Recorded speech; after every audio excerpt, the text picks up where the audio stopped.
what matters about working with young people? You know, what matters about having this population as a part of the Iona community and the Iona programming? I mean, I think it's essential. I don't do youth work now, but I did it for a long time. I think it's absolutely essential, you know, for me, listening to that generation and learning from that generation is there's wisdom in that. You know, I went to something the other night the Iona Committee did with younger people, and their needs. It's incredibly challenging times for them. You know, social media, climate change, all of that, and places like Camas, where there is that degree of emotional, physical safety. I mean, it's a place of, you know, managed risk, outdoor activities, but it's managed risk. And coming somewhere where you can be in community and in relationship for young people in that context is I think it's vital for their mental health. I think they come here and it's a blank canvas. You know, it's something completely, you know, open to however they want to interpret it. And they may not interpret it in the first few days other than this is rubbish. I hate it here. Because they haven't got their usual things that, you know, keep them occupied while they're at home.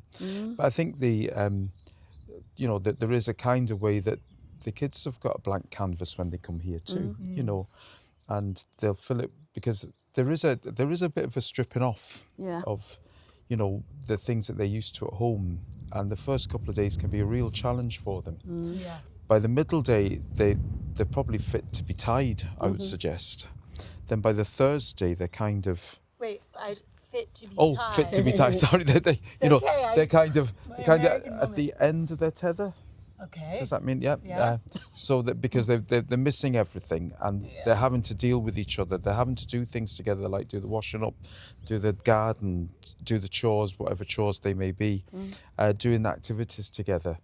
But then as the time goes on, as Rachel was saying, they have a reflection every evening. And during that reflection, things come out about how they see the day and how they felt during the day. And it's not a big, deep and meaningful thing. Nobody's going around asking deep and meaningful questions. They're doing it in a fun way. But what comes out of that sometimes is they enjoy one thing more than another thing. They like that person more than that person. The fact that adults are having to do what they're doing, it's a shared experience. So that they're building up a new picture for themselves, and this black canvas is getting filled with all sorts of different things.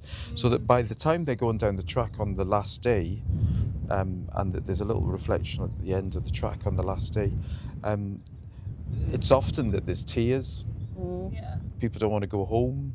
And I should imagine, I've never been a volunteer here, but I should imagine for the volunteers, they'd be so sad to see some of the young people leaving too, because they've got close in a you know, sort of a working kind of way. And some of them they've come, you know, for several years, so you get to know them and see them grow. And you know, I've met kids as Peter has more so, who have been here 20, 30 years ago, and they still remember that experience quite vividly.